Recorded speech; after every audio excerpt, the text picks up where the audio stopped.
Tere hea Tallinna liikluspildi vaataja!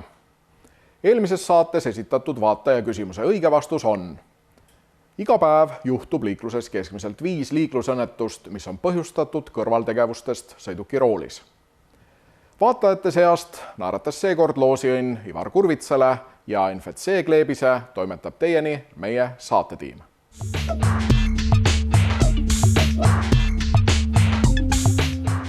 Ja tänase saate teemad. Kuna käes on teede hoolduse ja remondi aeg, siis räägime tänases saates pikemalt teede ja tänavate remondist Tallinna Kommunaalameti juhataja Ain Valdmaniga. Kätte on jõudnud ka aeg, millal tulevad tänavatele kaherattalised, jalgrattad ja mootorrattad. Läheme vaatame kergliiklusteele, kas ja kui palju on meil jalgrattureid juba liiklemas ning millele liikluses tähelepanu pöörata, et vähendada õnnetusi kaherattalistega. Liiklusõnnetustes vigastatud, liiklusõnnetustes hukkunud on ühest küljest statistika. Aga mis järgneb sellele statistikale? Ka seda käsitleme tänases saates ja räägime ühe inimesega, kellel hukkus liikluses lähedane inimene.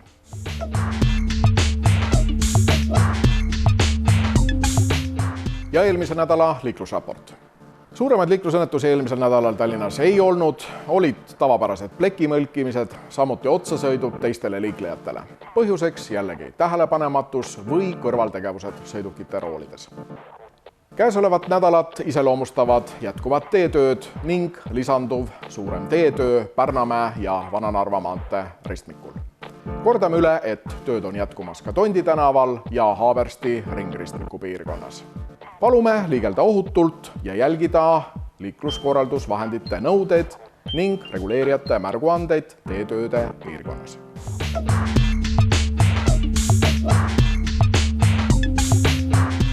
Käes on teetööde aeg. Räägime sellest, mis vahet on tee rekonstrueerimisel ja tee taastamisel. Ja samuti räägime sellest, kui palju läheb maksma igal aastal Tallinnas naastrehvide kasutamine maksumaksjale.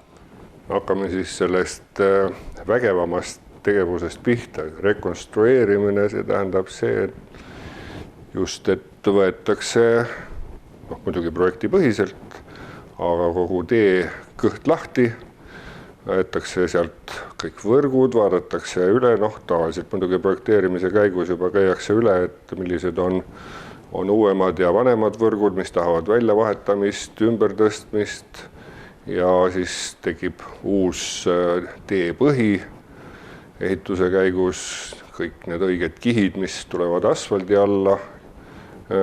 Tihtipeale tuleb ka täiesti uuesti siis vee ärasaatmine ehk drenaaž ehitada, et teetamm ikkagi püsiks kuiv. Ja lõpuks tulevad siis need asfaldikihid, kõige pealmine on kulumiskiht, kui küsida, mis see kulumine siis on, et seda me eriti kevadel näeme, kui naelkummid oma töö on ära teinud, siis need pikivaod, need ongi need täiesti ehtsad kulumised ja siis me jõuame selleni, et mille käigus siis tehakse korda siis see pealmine kulumiskiht, kus mõnikord tuleb ka päris tõsiseid auke sisse.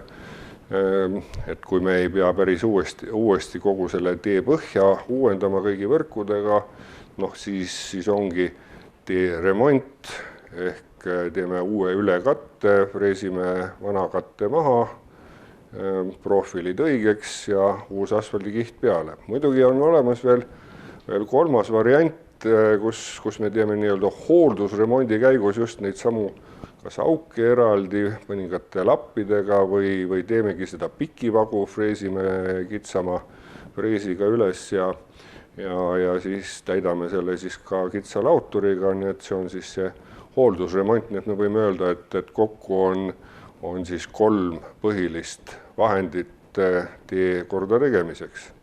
Ja kui nüüd siis veel selle koha pealt edasi minna, et tegevused siis suurel ehitusperioodil, kus päike on kõrgel ja suvi on soe, siis asfaldivabrikud töötavad ja siis käib kõik see suurte tööde korraldamine, mille pärast meil tihtipeale kuhjuvadki, eks ole, suvised tööd suhteliselt lühikesse perioodi. Aga talvel, eriti kui on niisugune talv nagu seegi, et öösel külma, päeval sooja või niisama vahelduvad need temperatuurid ja küll see vahepealne jäätumine ja sulamine, see lõhub eriti vanemaid katteid, nii et siis tuleb ka talvist asfaldi lappimist teha, aga see käib juba eraldi. Kui palju ikkagi see naastrehv meie teekatet, seda kulumiskihti lõhub?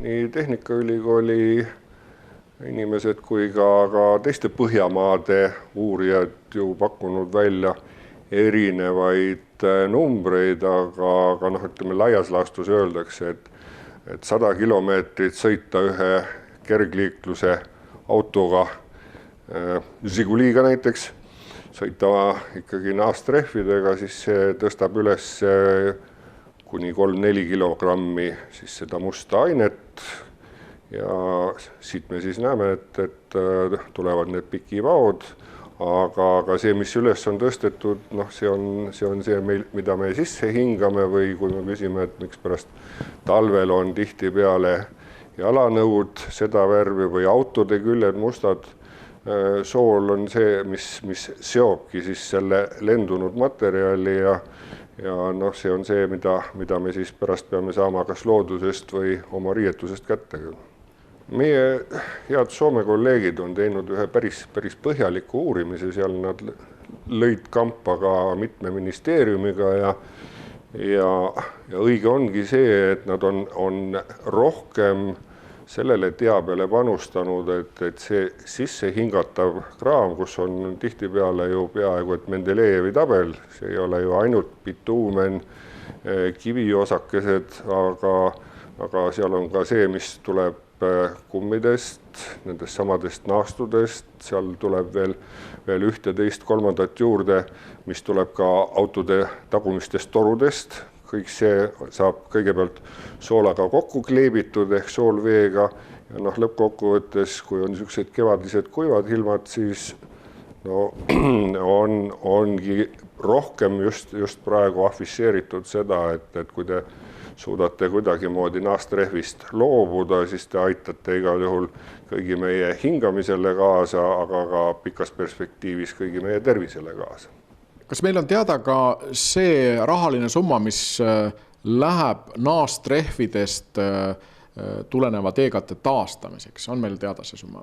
Ja me päris niimoodi ei ole seda läbi rehkendanud. Küll ma usun, et lõppkokkuvõttes Tallinna piirkonnas võiks arvata, et 1 miljon on kindlasti see, mida me taastame just nende pikivagude peale ja see on meie ühine raha kõigil.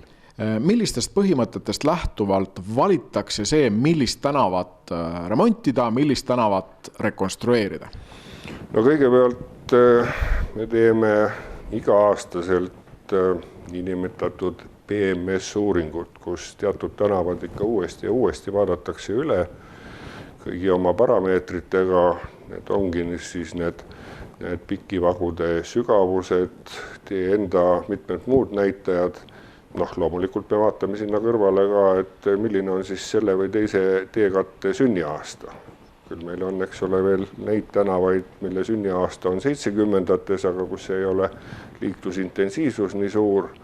Aga üldjuhul oleme me niisuguse linna sisemise normiga pannud paika, et suurema liiklusintensiivsusega tänavatel, magistraalidel peaks iga 5.–6. aastal tegema ülekatte ja 15. aastal oleks õige aeg teha juba kapitaalselt ehk rekonstrueerimine. Mida öelda liiklejale, kes heidab ette seda, et miks te teed parandate, ma ei saa sõita ja teine liikleja ütleb, et miks te teid ei paranda, ma ei saa sõita? Remondi aeg on loomulikult raske aeg kõigile. Tavaliselt on ta eriti raske esimesel nädalal, kui sa teed enda jaoks avastuse, et minu igapäevane harjunud marsruut hästi ei tööta, tuleks leida teine. Aga tegelikult on ju elu näidanud, et mõne aja pärast on need valikud tehtud ja suudan päris tükk aega sõita hoopis teist marsruuti mööda. Toome kas või näiteks praegu Haabesti ristmiku töös olemise. Alguses tundus, et päris hull, et sealt ei suuda just keegi ei ühte ega teistpidi läbi sõita. olen praegu täiesti kindel, et paljud, kes seda ristmikku, mina ise kaasa arvatud, läbisid enne igapäevaselt, on leidnud endale teise tee ja tulevad sinna nii-öelda koju tagasi siis, kui ristmik on täielikult valminud.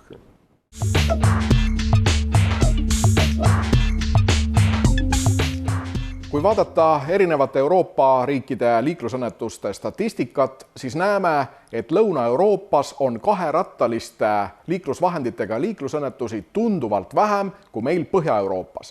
Ja põhjus on lihtne. Lõuna-Euroopas kasutatakse kaherattalisi sõiduvahendeid aastaringselt. Meil on aga jalgrattad ja mootorrattad tulemas tänavale. Tulime täna siia kergliiklusteele ja tabasime esimese kevade kuulutaja jalgratturi. Tõnu, ole nüüd hea, ütle meile palun, mis on jalgratta juures kõige olulisem enne seda, kui minnakse jalgrattaga liiklusesse? Kui nüüd esimest korda kevadel rattaga hakata sõitma, kindlasti tasub rattas üles vaadata.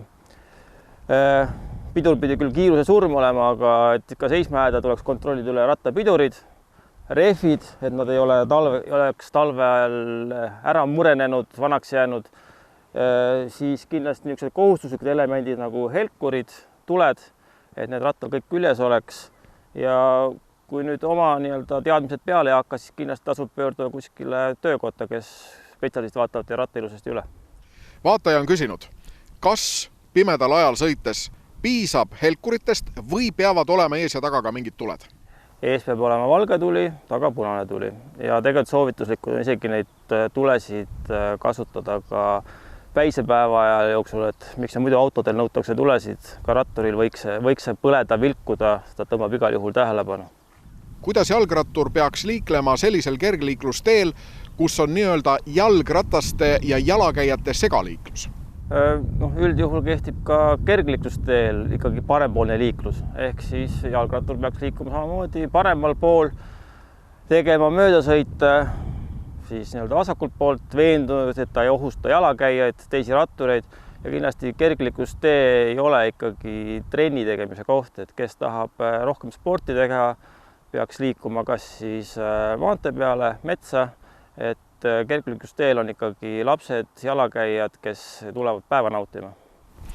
Liiklusõnnetuste statistika näitab, et just kevadel, kui tulevad välja rattad ja mootorrattad, juhtub kõige rohkem liiklusõnnetusi kaherattalistega.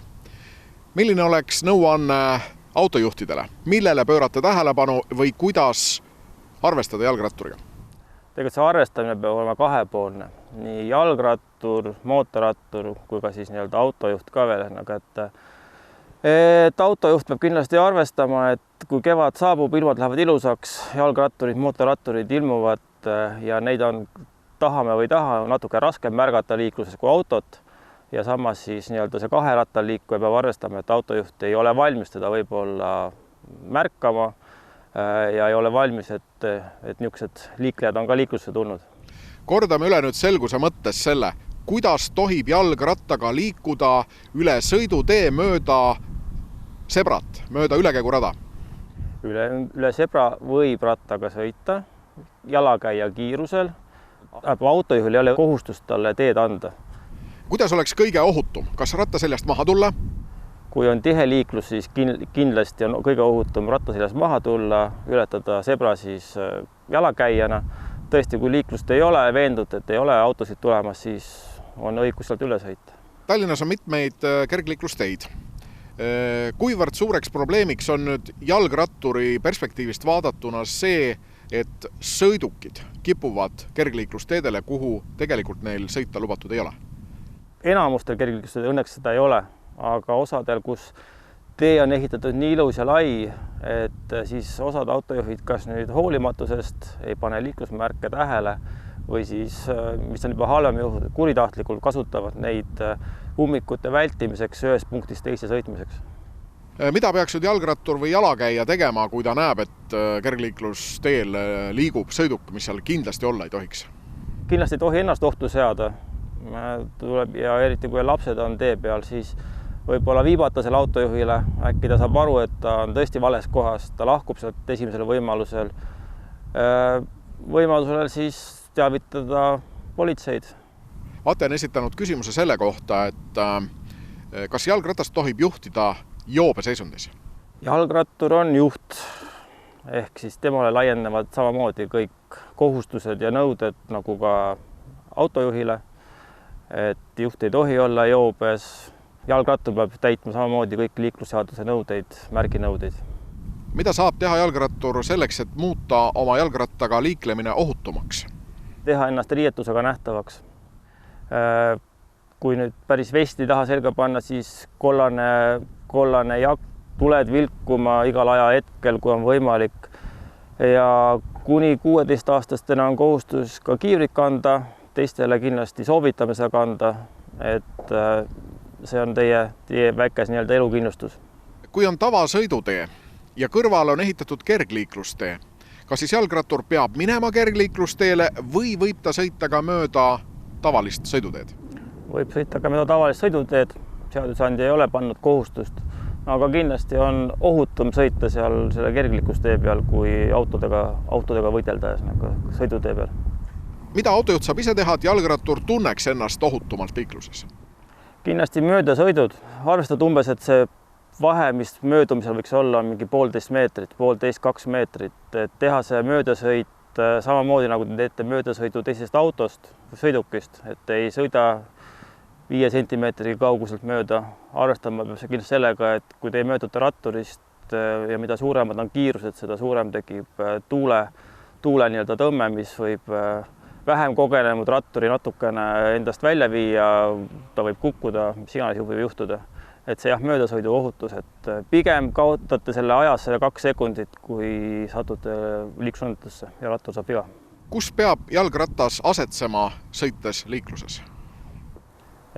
Jalgrattur peaks asetama võimalikult paremal pool tee ääres ja siis, kui on kergliiklustee, kindlasti selle liigelda, ja teatud olukordades lapsesaatjad võivad sõita ka kõnnitee peal.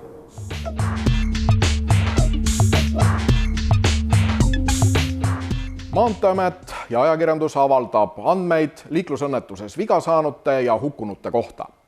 See on üksnes statistika. Aga mis jääb tegelikult statistika taha? Räägime sellest lähedase isiku kaotanud Taavi Viilukasega, kuidas see mõjutas tema elu järgnevalt. Mis võis olla selle traagilise liiklusõnnetuse põhjuseks? Ma arvan, et selle põhjuseks oli eelkõige ikkagi siis tol hetkel siis jalakäija rollis olnud lähedase mõtted olid kusagil mujal. Ei pannud tähele lähenevat sõidukit, ei pannud tähele, et vöötrada oli paari meetri kaugusel, võib-olla ei pööranud piisavat tähelepanu selle, et see vöötrada on 2 meetri kaugusel, mitte tema jalge ees. Ja eks kindlasti võib-olla siis selline ühest küljest argipäeva mured, mis võisid olla peas, tihe töögraafik, oli juba mõtetega järgmistes ülesannetes midagi taolist, aga lühidalt siis hajameelsus. Kas sina kujutasid ette, et nii suur osa kalmistust võib olla see, kuhu on maetunud liiklusõnnetuses hukkunud inimesed? Ei kujutanud. See tuli mulle suure üllatusena, et niivõrd suur kalmistu osa on siis eraldi siis liiklusõnnetuste ohvritele kinni pandud. Üks telefonikõne võib muuta kõik. Sellel päeval sul oli mitu telefonikõne. Milline oli nendest esimene? Esimene kõne tol päeval oli siis see, et lähedasega me arutasime. Meil oli selline, ma olin just tööle läinud ja meil oli selline tava, et käisime koos lõunal. Ja esimene telefonikõne lähedasega oligi siis see, et kus me rääkisime, pidasime lõunaplaane ja mulle öeldi teiselt pool, et kahjuks täna on nii kiire päev, et ma ei saa täna koos lõunale tulla. Ja mis siis ikka, kui on kiire päev, käisin ise lõunal ära, tulin lõunat tagasi ja siis tuli teine telefonikõne, kus siis öeldi mulle, et palun uurige, et teie lähedasega on juhtunud liiklusõnnetus. Et see samane telefonikõne, mis me siis ennem rääkisime, pidasime lõunaplaane, see jäigi tegelikult siis viimaseks telefonikõneks. Et täitsa tavaline argipäevane kõne ja hiljem siis nüüd siis tean, et see oli siis viimane vestlus. Mida sa tundsid siis, kui see info jõudis sinuni? Esimese kõne puhul, mis ütles, et on toimunud liiklusõnnetus, et palun las ma hakka uurima, et mis täpselt juhtus, siis tol hetkel oli suur segadus. Mul puudub see kogemus, et kõige lähedane oleks üldse läinud haiglasse või intensiivravisse. Ma tegelikult ei teadnudki, mida see tähendab. Ma ei teadnud, kui kiire sellega on. Ja võib-olla tagantjärgi ma olen mõelnud, et ega ma tegelikult ei hinnanud seda õigesti, seda olukorda. Ma arvasin, et aega on küll. kui ma nüüd haiglasse jõudsin, siis oli juba langenud juba koomasse, siis selgus, et mis ma seal haiglas ikka olen. Et arstid tegid tööd ja pigem ma arvasin, et õigem on võib-olla ära tulla, et mitte segada. Hiljem, kui tuli kõne, et on surnud, et siis see on selline külm dušš keset suvepäeva, et see, mismoodi sa täpselt, iga inimene, ma arvan, et tajub seda erinevalt. Ma tagantjärgi isegi ei oska meenutada, mida ma tundsin. Kui küsida, et mida ma mõtlesin, mida ma tundsin, siis ma arvan, et pigem on peas suur segadus. See on selline šokk, kus tegelikult sa enam ei mõtle ratsionaalselt. Sa oled ajas ja mõtled, mis saab edasi ja sul ei ole neid vastuseid, mis saab edasi. Kui pikk on see leppimise periood selle uue olukorraga? Minul läks kuskil 6 kuud. 6 kuud oli siis see periood, kus peale ma tundsin, et ma sain uuesti naerda. Kõlab küll hästi julmalt, aga see 6 kuud, et kui ka vahepeal isegi keegi rääkis nalja, siis see ei olnud naljakas ja kui ma naersin, siis oli selline justkui süümetund. Et mina naeran, mismoodi, miks? Aga peale kuskil 6 kuud siis hakkas normaliseeruma, et naljad olid uuesti naljakad ja oskasid elu uuesti nautida. Kuidas muudab lähedase inimese surm igapäevaelu? Selline ootamatu surm paiskab selle igapäevaelu täiesti pea peale. Et ma olen väga paljud oma tuttavatele öelnud, kes kurdavad, et elu on nii igav ja tahaks mingit sündmust, siis ma olen alati öelnud, et tegelikult mõnikord on üks telefonikõne ja muudab su argipäeva tundmatuseni. See üks telefonikõne, mis siis tegelikult teatas siis surmast, oli siis võib-olla see, mis viis nagu sinna šokistaadiumisse, sest eelnevalt see 3-4 tundi me ikkagi pidasime plaane, et mismoodi eluga edasi minna. Et arvasime, et tuleb välja, me teadsime, et on raske liiklusõnnetus, et tuleb pikk taastusravi ja nõnda edasi. Peale siis surmateadet, siis läheb elu tagurpidi. See on otseses mõttes, et kõik see, mis oli ennem normaalne, on nüüd minevik. On uus normaalsus. Milline see uus normaalsus on, ei tea. Alates sellest, et kui lähedane maksab ära kõik sul kommunaalmaksed ja asjad, mida selle kunagi pidanud tundma muret, kuidas see käib, mida sellega teha, siis nüüd ühel hetkel sa avastad, et ei ole ka inimest, kelle käest küsida, et kuidas seda teha. Üks pool on emotsionaalne pool, aga samas teine pool on see igapäevane materiaalne külg. Ja just selle, kui ma korraks tagasi hüppan, siis tegelikult selle esimese nädala peale kuni matuse talituseni, mida ma ise olen mõelnud, et väga hea, et kui lähedane saab surma, on niivõrd palju toiminguid, sest tegelikult nende samade toimingute tegemine hoidis selles suhtes elus. Et need olid need sundtegemised, mis sa pead ära tegema. Ja see mõnes mõttes lihtsustas seda, ütleme, sest esimest nädalat. Kõik siis, kuidas hakkad uurima, et kuidas teha surmatunnistus, kuidas matta ja nõnda edasi. Peale seda, peale matust oli tühjus, siis hakkas tulema just see, et kuidas argipäevaga edasi minna, olid teised toimetused ja see on siis selline, ütleme, selline leinaperiood hakkas siis ju peale tegelikult, kui sa saadki aru, et sul on vaja teha ülevaatus, kuidas teha ülevaatus, mul oli paadil vaja ülevaatus teha, mismoodi, kuidas. Sul ei ole isegi seda pidepunkti, kellele helistada ja nõnda edasi. Kõik sellised igapäevased argipäeva toimetused, mis siis kogu aeg meenutasid seda sündmust. Et mõnikord see koju see kirja, mis teavitas, et mingi asi on tegemata, hakkasid uurima, et mis see siis on. Kui selle surmaga lõppenud liiklusõnnetuse osas kriminaalmenetlus lõpetati, mis oli see esimene emotsioon? Esimene emotsioon oli loomulikult see, et see ei ole õige, et see on vale, et kuidas nad said selliselt otsustada. Inimene sai ju surma, et nüüd selgub, et inimene sai surma ja süüdlast justkui ei olegi. Loomulikult tagantjärgi ei ole mõelnud, et see ongi siis selline leinaperiood, kus on pigem inimene ei mõtle ratsionaalselt, vaid ta lähtubki sellest, et ta lähedane sai surma. Nüüd aastaid hiljem olen mõelnud, et see oli ka ainuõige otsus, et see selliselt otsustati, et ega inimest enam tagasi ei too. Minu lähedane on surnud. Pigem mõelda siis sellele, kuidas teine inimene saaks eluga edasi minna. Et kindlasti ma arvan, et ega temalgi see lihtne ei olnud, küll aga kergendas see selle võrra, et tal ei tulnud siis sellist kriminaalsüüdistust. Kas see sündmus muutis sinu suhtumist liiklusõnnetusse? Loomulikult muutis. Tegelikult, kui küsida otse, et mismoodi ta muutis mind, siis mitte niivõrd liiklusõnnetustesse, vaid kui ma eelnevalt nägin kiirabi sõitmas siis vilkurite sireeniga, siis mul alati, ma mõtlesin, et kusagil on õnnetus. Minu enda peas toimus muutus ja ma hakkasin hoopis nägema, keegi saab abi. Kas täna inimesed liikluses riske võttes mõtlevad sellele, et nad võivad muuta mitte ainult enda elu, aga muuta ka teiste inimeste elu, kes seda väga ei soovi? Mulle tundub, et ei mõelda, kuigi peaks seda mõtlema. Loomulikult see teadmine peaks olema kogu aeg taustal, et liikluses ei ole ma üksi. Kui me vaatame nüüd autot ja jalakäijad, siis jalakäija on alati nõrgemas olukorras ja mulle tundub väga tihti autojuhid mõtlevad ikkagi, et minu õigus ja ma sõidan siit, et aga jalakäija on alati nõrgem. Mulle meenub üks seik, mis oli Lauluväljaku mäe peal, kus see Lauluväljakult kas üles või alla sõita just selle käänaku peal, seal oli mitte ühtegi kõnniteed. Ja seda sõiduteed ületas üks vanaema oma lapselapsega.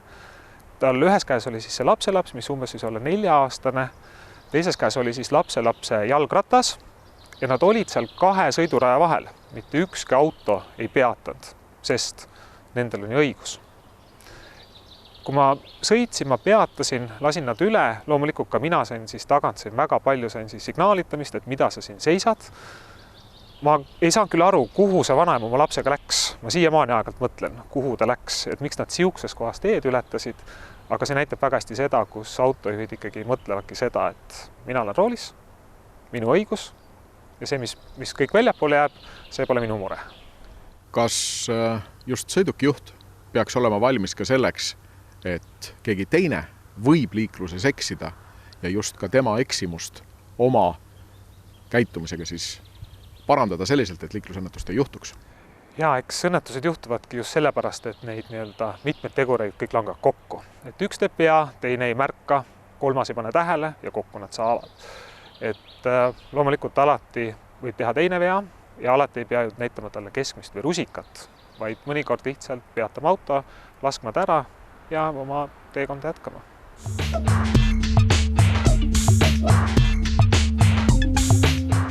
Ja tänase saate vaataja küsimus. Kui pikk on sõiduki peatumisteekond meetrites asula sõidukiiruselt? Õigesti vastanute vahel loosime välja NFC kleebise, mille kasutamisel aktiveerib teie mobiiltelefoni hääleturežiim siis, kui te asute sõidukit juhtima. Palun mõtle enne, kui sa riske liikluses võtad, millised võivad olla need tagajärjed, mis selle riski tulemusel realiseeruda võivad. Me täname teid vaatamast ja soovime teile ohutut liiklemist ning taaskohtumiseni.